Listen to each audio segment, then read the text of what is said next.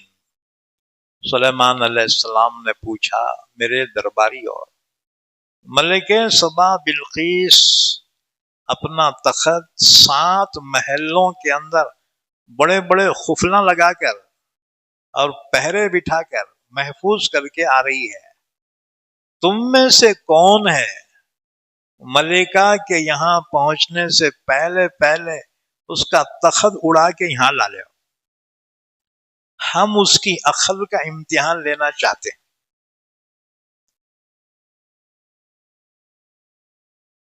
قال عفریت من الجن انا آتیک بہ قبل ان تقوم من مقامک۔ ایک بڑا جن تھا رام ڈانڈگا، اس نے کہا حضرت سلیمان میں لاؤں گا۔ پوچھا کتنے دیر میں لاتا رہے؟ اس نے کہا آپ کا دربار ختم ہونے سے پہلے پہلے لاتا ہوں۔ انا آتیک بہ قبل ان تقوم من مقامک، آپ کی مجلس ختم ہونے سے پہلے لے کے آتا ہوں۔ حضرت سلیمان نے فرمایا بہت دیر ہوتی رہے، اس سے پہلے ہونا میرے کو لو۔ اچھا وہ نزدیک تھا کیا؟ وہ سلیمان علیہ السلام کے مقام سے تقریباً 1000 میل کے فاصلے پر تھا۔ اور جی 1000 میل کا فاصلہ بولے تو تقریباً یہاں سے بھوپال، اور جی نہیں تو اس سے بھی دوری چھو۔ اب انہیں بولا دربار ختم ہونے سے پہلے لاتا ہوں۔ اب ان کے نخرے حضرت کے بولے نہیں رہے، دیر ہوتی، اس سے پہلے ہونا۔ اچھا تخت کیا چھوٹا ہے کیا جی؟ اتنا ہے کیا لے کے آنے کو زوئی بول کے؟ وہ تخت 80 ہاتھ لمبا، 40 ہاتھ چوڑا، یہ مسجد ہوں گی نا، ہاں جی، اور 30 ہاتھ اونچا، 30 ہاتھ۔ اب اتنا بڑا تخت، خالی اس کو ڈھکلنے کچھ 100-200 آدمی تو ڈھکلنے کچھ ہونا، اس کو لنگا کیسا ہے؟ تو جنات بولا قال عفریت من الجن انا آتیک بہ قبل ان تقوم من مقامک۔ آپ کا دربار کا ٹائم ختم ہونے سے پہلے لے کے آتے۔ آپ نے فرمایا نہیں رہے، بہت دیر ہوتی، اس سے پہلے ہونا۔ قال الذی عنده علم من الكتاب انا آتیک بہ قبل ان یرتد الیک طرفک۔ حضرت سلیمان کے وزیر اعظم تھے آصف بن برخیہ، ان کا نام آصف بن برخیہ، حضرت سلیمان علیہ السلام کے کزن تھے، یہ چچا زاد بھائی تھے، اور ان کے پاس اسم اعظم کا علم تھا، اسم اعظم کا، یعنی اللہ کا وہ ایک نام جس کے وسیلے سے دعا جو مانگی جائے، حیرت انگیز طور پہ اس کا اثر سامنے موجود ہو جاتا ہے، جو دعا مانگے، جی؟ تو وہ علم رکھتے تھے حضرت آصف بن برخیہ۔ انہوں نے کہا حضرت سلیمان میں لے کے آتا ہوں، انا آتی کا بھی میں لے آؤں گا 1000 میل سے ہزاروں ٹنوں کے وزن کا وہ تخت، کتنے دیر میں؟ قبل ان یرتد الیک طرفک، پل جھپکنے سے پہلے لاؤں گا۔ انہوں نے کہا تم باہر نکل کے میدان میں دیکھو، ایسا پل بند کر کے ایسا کھولتے تم کو سامنے لیں گے، سامنے نظر آئے گا۔ آپ نے اجازت دی، انہوں نے اسم اعظم پڑھ کے دعا کی، اللہ کے اس عظیم نام کا واسطہ دے کر دعا کی. جیسی یہ دعا کی اس میں اعظم کا حوالہ دیکھا، تخت میں حرکت پیدا ہوئی اور زمین میں سے جو چلا زویں بول کے، اور جہاں سلیمان کا محل تھا زمین سے اوپر آ گیا. اب سلیمان آنکھیں بند کر کے کھولتے ہی وہ تخت موجود تھا. کہا اللہ تیرا شکر ہے، تو نے کیسی کیسی نعمتوں سے مجھ کو نوازا ہے. جس کے وزیر ایسے ہوں تو ان کا بادشاہ کیسا ہوگا، اور جی جس کے امتی ایسا ہو ان کا نبی کیسا ہوگا. اچھا تم بولیں گے ہمارے آقا، ہمارے آقا تو ہمارے آقا ہے. اس نے یوسف دم عیسیٰ ید بیضا داری آنچ خوباں ہما دارند تو تنہا داری. تمام انبیاء کرام میں جو کمالات تھے وہ تمام کمالات اللہ نے ایک مصطفیٰ میں رکھ دیے.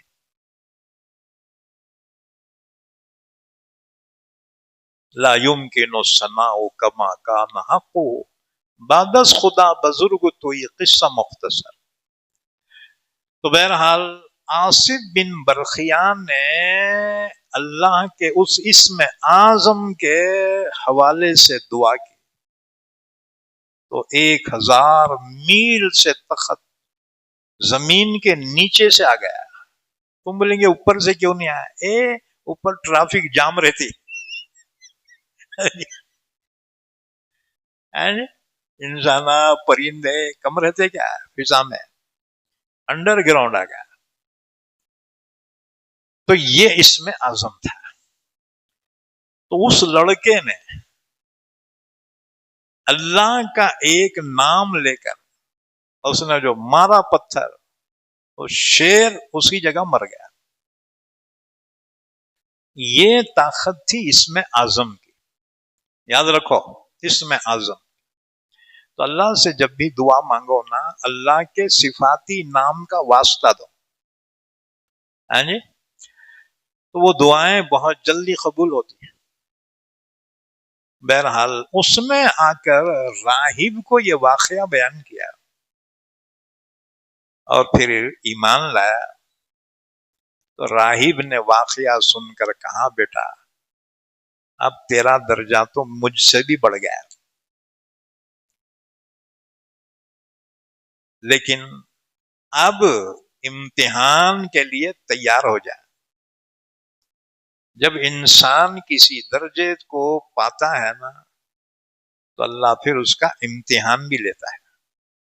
اس کی آزمائش بھی اللہ کی طرف سے ہوتی. دنیا میں سب سے زیادہ آزمائش اللہ کے نبیوں کی ہوئی. حدیث پاک میں اللہ کے رسول صلی اللہ علیہ وسلم نے فرمایا ان اشد الناس بلاء الانبیاء ثم الامثل فالامثل. دنیا میں سب سے زیادہ آزمائش انبیاء کرام کی ہوتی ہے، پھر جو ان کی اتباع میں جتنا زیادہ ہوگا اتنی اس کی آزمائش ہوگی. تو اس راہب نے کہا بیٹا اب امتحانات کے لیے تیار ہو جائے، اب تجھ پہ آزمائشیں آئیں گی، مصیبتیں آئیں گی. اچھا اب اس کے بعد لوگوں میں اس لڑکے کی شہرت ہو گئی. ارے انہیں پتھر سے شیر کو مار دیا. اب اندھے آ رہے ہیں، لنگڑے آ رہے ہیں، بیمار آ رہے ہیں.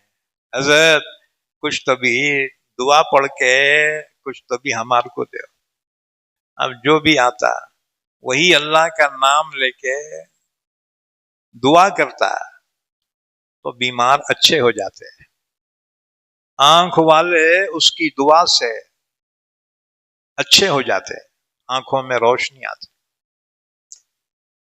اب بیماروں کو شفا ہو رہی. پھر کیا تھا، لوگوں کا ہجوم اس کے پاس جمع ہونا شروع ہو گیا.